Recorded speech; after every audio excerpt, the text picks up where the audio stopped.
सब गोटे के सादर प्रणाम। हम राम खेलान और दर्शक महानुभाव से यह कहब कि फुलचोभी के प्यार में धोखा सीरियल जे रुकल रहे कोनो एहन समस्या रहे, हमार माता के जे रोल में रहे उनकर हाथ टूट गल रहे, तय के वजह से सीरियल स्टॉप रहे।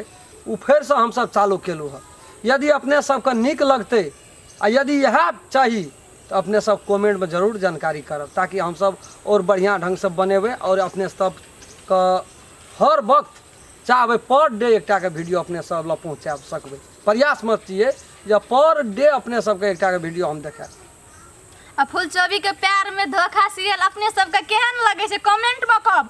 लाइक शेयर सब्सक्राइब और बेल आइकन घंटी के दबाइएटा देवे, ताकि हमरो सबका मनोबल बढ़ते। अपने सब ला बढ़िया बढ़िया निक निक नया नया मैथिली कॉमेडी भेजब पठाब, अपने सबका भरपूर सेवा में लग जाब।